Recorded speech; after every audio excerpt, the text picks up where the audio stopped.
Hello and welcome to the third episode in our beginner lessons series. So in this episode I'm going to be covering the queen pawn opening. Now the queen pawn opening is very similar to the king pawn opening, but kind of reversed and has sort of a different role. It's kind of a slower approach to chess. So I'll show you one of the key positions. So this is one key position where we have the rooks in the middle of the board controlling the center, the bishop controlling the center, bishop controlling the center, knights controlling the center, and here. We've also castled, and just like in the king pawn opening, we've got h3 in a nice safe king with a flight square.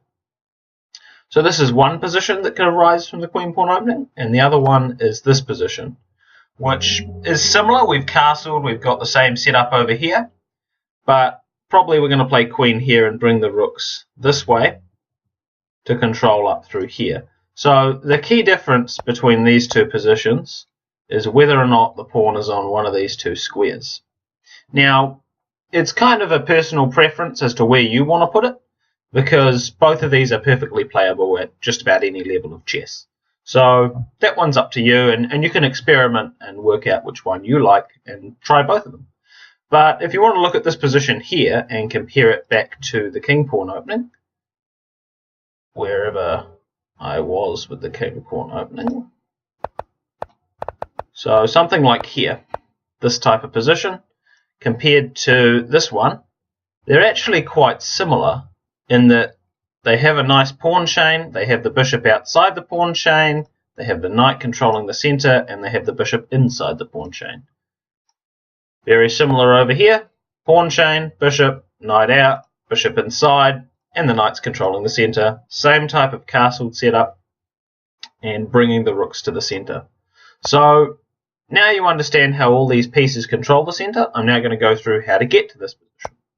So you start with d4. Now this is a big difference. This is why it's called the queen pawn opening, is that this is the pawn in front of the queen. So it lets the bishop out and it lets the queen out.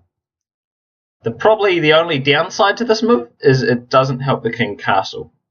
But it does control this square in the center, and it's nicely already defended by the queen, and it controls the square in the center too. So this is a good move, right? Arguably, it's the second best move in chess, but lots of people would argue it's the top move. I mean, many world champions have played this for years, so obviously it can't be that bad. So black should normally respond by doing the same, putting a pawn in the center, attacking these two squares, letting the bishop out, and of course the queen out too. Something to note is that because this pawn controls this square, this is not a move because we can just take it. So our opponent just about has to play this if they want to play for any kind of advantage. So here we should develop pieces. Now this bishop is already active, but these knights are not particularly active. So how do we get them into the game? We should put a knight here, defend the pawn, attack the central square, just like in the king pawn opening. So we've now defended our pawn and we're attacking the center. Our opponent should probably do the same. Defending the pawn, attacking the center. There's a couple of other moves for black, but none of them are too pretty. This is a move, but not so flash. This is a move as well, but also not so flash, because, well, you can take this at worst, or you can just simply play here and get a normal solid position. But our opponent will normally copy. This is a very strong move too, controlling the two central squares. So after we've developed the knight, if we put the knight here, it will block the c pawn. Now, because we're not allowed to move the f and g when we play the king pawn opening, we can't push the pawn to here to control the center. But we are allowed to move the c pawn, which means we could play pawn up here controlling the center. So that's an idea we might want to do later, or we might want to put it here to control the center. So because of this, we don't actually want the knight in the way of the pawn. We want to put the knight here. But if we want to put the knight here, if we do it straight away, this bishop is blocked. So we can't put the knight here straight away. So we need to find somewhere to put the bishop. Now we don't want to put the bishop here, because it will block this bishop, because the pawn can't move. If we put it out here, it will just get attacked, and that's not particularly useful, or even attacked this way. So we have to find a square that is safe, which will be this one.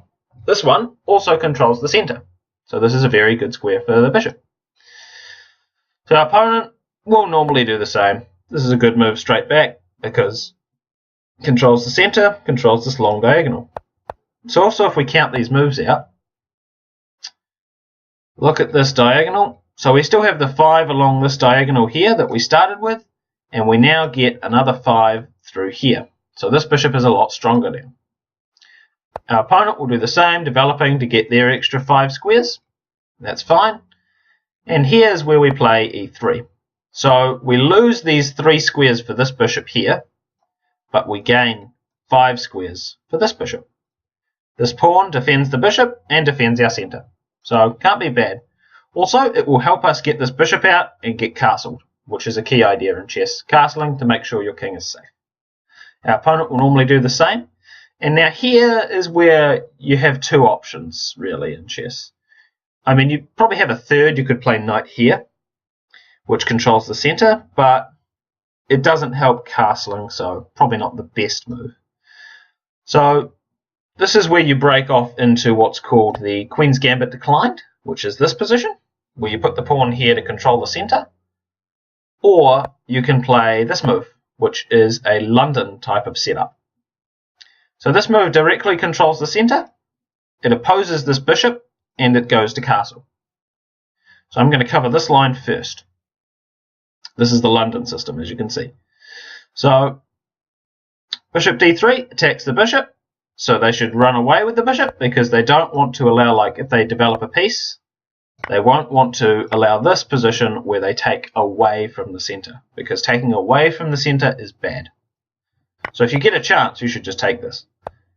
But just like in the king pawn opening, they're going to run away. Now, just like in the king pawn opening, we don't want to take it because they take toward the centre and their rook becomes active. So we're not going to take this bishop here. If they play something like h6 later on, while the bishop's still here, like if we play here and they play here, then we can take it because they can't get the rook active and they have to take this way, which weakens their control on the centre and takes away from the centre. So that's always an option we should be aware of, is that if this pawn moves, bishop takes may be a strong response. So here our opponent, it's our move, so they run away and we should play this move, defending the bishop. And there's a key idea, is that if this happens, we can play here, but these double pawns, while they are in the centre, and this position is fine if you want to play it, you can play rook here and get control of the open file, but these pawns are pretty hard to move and it's pretty hard to actually get more control over the centre now. So personally I don't like this, but it is entirely playable. So this is why I recommend playing queen e2, just to defend the bishop before I play knight here. That's all. It also will help control the centre and play for this move later on. So this is why I like this type of setup. Now, opponent will normally play this move. And the reason behind this move is just to control the centre, and they're actually sort of threatening to put the pawn here and force us to take this, because we really don't want to take this.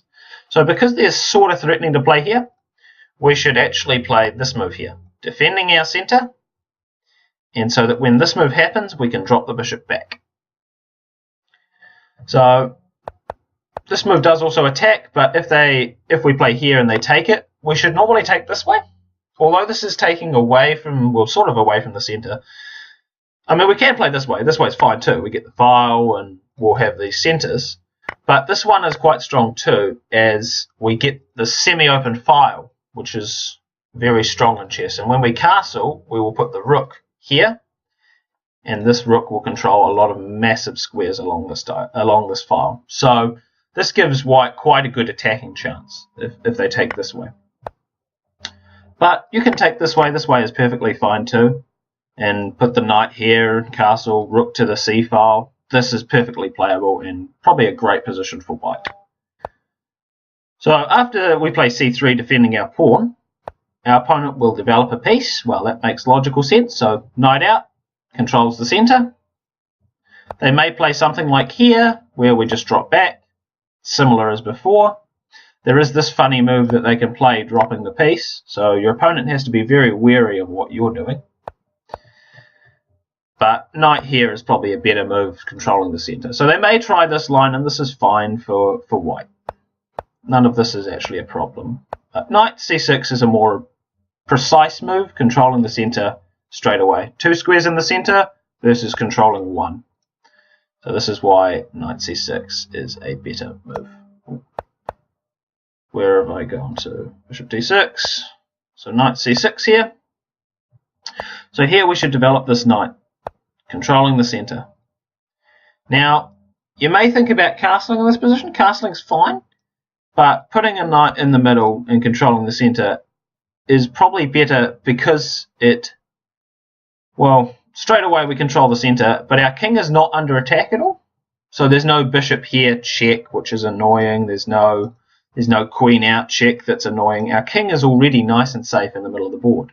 So we can actually delay castling just for a few moves so that we can develop pieces and control as much of the centre as quickly as possible. So this is why I recommend playing knight out before castling. Now your opponent may try something like here, in which case you can drop the bishop back if you like that move, or you can even just take. This is perfectly fine now to take this because you have better development. So the position opening up is quite good for white. So for instance, you'd take here and then you'd play this move, opening up the middle of the board, and white is a lot better developed with 4 pieces developed versus black's 2. So this position is quite strong for white, and especially here we take it, we take it, we take it, we take it. White has a lot better control over these central squares. So all 3 of these squares are ours straight away, and we sort of control this one. So this position is quite good for white. Okay, so c4 is not a particularly strong move. Bishop e7 is a logical move for black. Like I say again, they may play bishop here, but again we just drop back, and this is a perfectly fine position for white. So bishop e7 is probably the most accurate move, just simply defending and developing. Although it doesn't control the centre, it does help us get castled for black, and so it's a very logical move to play.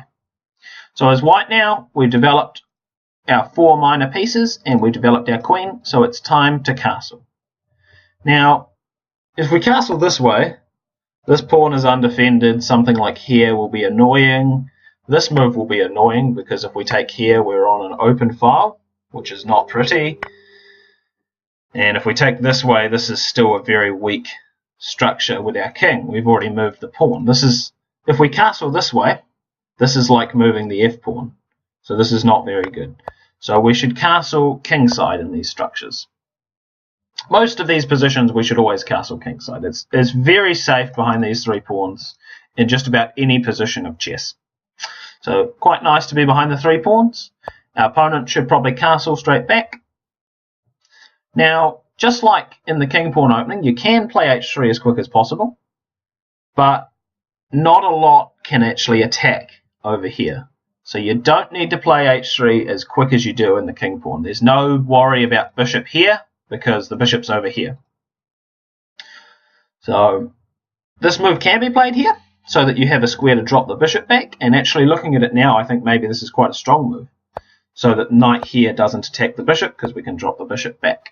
So this is maybe something you might want to investigate on your own, is playing a quick h3 to drop the bishop back. But I recommend this move because I don't actually mind this position. This position is fine as well because white again has better development and better control over the centre. So because of all the development, I would not care about this. And in fact, we already have a flight square now. So this is actually quite good for white. So that's why I don't mind playing rook over. You may want to play h3 and you're going to have to work out how you get to this type of position by playing h3, but you should be able to get to it in a very similar manner. So I like playing rook to the middle, rook here. So both these moves control the centre indirectly. So this move prepares to play e4, which is just about playable now, maybe not the best. I mean, bringing the rook in, controlling the centre, can't be a bad move. So our opponent will play probably rook here, and their idea behind this is so that they can take here, and if we take this way, the rook is on an open file, or if they take here and we take this way, the rook is on a semi-open file. So rooks are very strong on open files and semi-open files because they have a lot of lines, right? So all the way through here would be a semi-open file, which is very long, and all the way through here would be an open file. So how you determine what a semi-open file is, I'll just play a move here for white. So this is an open file, right? There are no pawns on the file anywhere, so it's an open file. This is what we call a semi-open file. We have none of your own pawns on the file, but there's an opponent's pawn on it. So this is also a semi-open file, and this is a semi-open file. So these are quite good for rooks as well. So in this position, where am I up to? Rook c8. Okay. So there's a couple of moves you can play here. You can play h3, which is quite a strong move. There's actually no worry on playing h3 because then we have the square to tuck the bishop away, and we're perfectly fine. You can potentially play this move and now control more of the center, but I like playing h3 first. And after black maybe plays here, developing their last piece. So h3 is the flight square, and to drop the bishop back, also control this square. And after they probably play this move, just completing development, we should then try and break in the center. So all these pieces are active, so we should break in the center, just like in the king pawn opening. Now there will be a lot of trades here, and all these trades are fine. We just take them all off the board. And at the end of this position, this queen will move somewhere, I don't know, maybe here. Maybe here. Here is a move, but maybe not so flash. I mean, here we just probably take it. And in this position, we have rook on the open file and a rook on the 7th, which is also very strong because it attacks all of these pawns. So this position is actually very good for white straight away. So this is why we should break in the center, is that if the center opens up, the person with better development ends up being the winner. So this is why white's goal is to try and break in the center. So from here, this basically concludes the opening on the queen pawn opening for the London part of the system. So this is quite a novel opening and quite solid for white to play. So I'm now going to drop back and go over the Queen's Gambit Declined line. So this is a little different. The idea is that the pawn attacks the center straight away. It doesn't help us get castled, and it doesn't control this square in the center. But it does have some ideas, is that if our opponent takes it, we get to take it, we develop a piece, and we control the center. So it's got some good ideas with it. So our opponent will normally play this move, just defending their pawn. This is a solid move defending their pawn. Just like with white, they don't want to play here, because then this knight actually blocks this pawn from moving forward, and so this pawn can become weak. So after c4, they should play c6, defending the center. Now here we should play knight c3, developing, attacking the center, attacking the center. So this is the difference between the Queen's Gambit Declined and the London, is that the knight gets to be on a better square in the Queen's Gambit Declined. We also have this pawn controlling the center. However, there are some drawbacks. For instance, this bishop can pin, and, well, some of these moves become a little harder to play. But overall, it's still a very good position and still played by grandmasters at the highest level. So our opponent will continue developing. So knight here, controlling the center. Safe move. Other moves for black are this. This is a solid safe move too.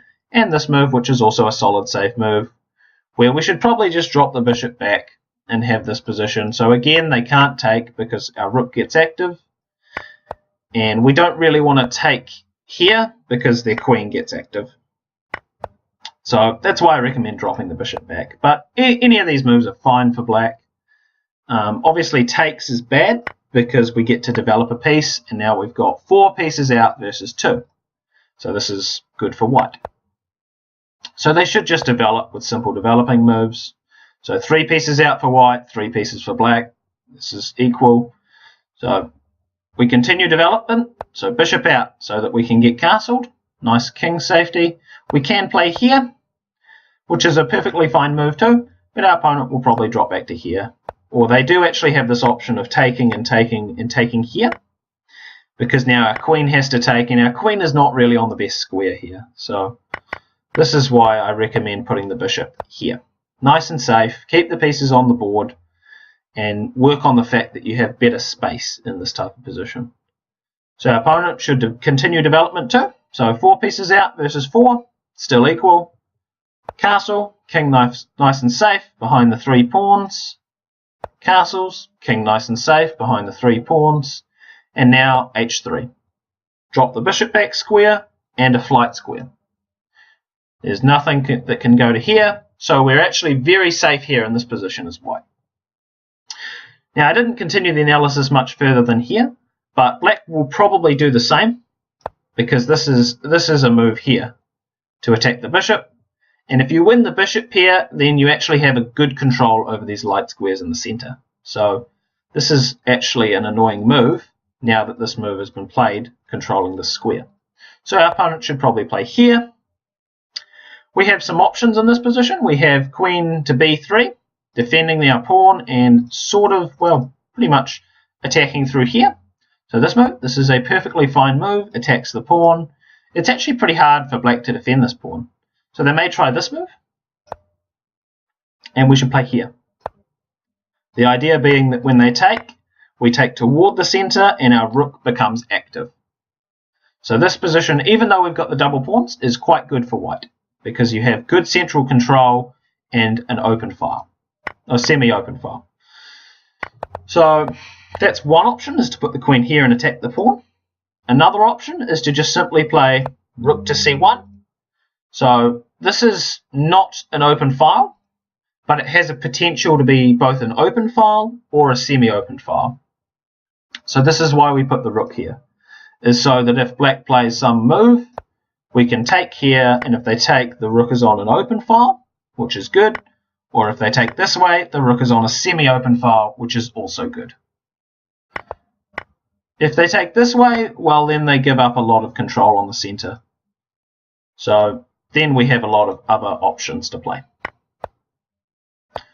So black probably won't play a6 because it's a very tough move to understand, and it doesn't control the center. Black will probably try this move and try and challenge the file straight back, so that when this happens he can take here and the rook is active as well. So this is an idea, is to play rook c8, which is a fine idea. And again, I recommend something like queen to b3, attacking the pawn, and maybe playing something like rook to d1 to attack through here. Now all these positions for white are very fine and very solid. Another option in this position maybe, or queen here is an option, attacking this pawn too. And queen here is also an option. Just a simple, solid, safe, developing move. Trying to bring the rook out and trying to control the center. So this is completely solid and very safe. So this is an option, but not so flash. So I hope you've enjoyed this lesson, and I hope you've learnt a lot, and I'll see you again in the next lesson. Bye.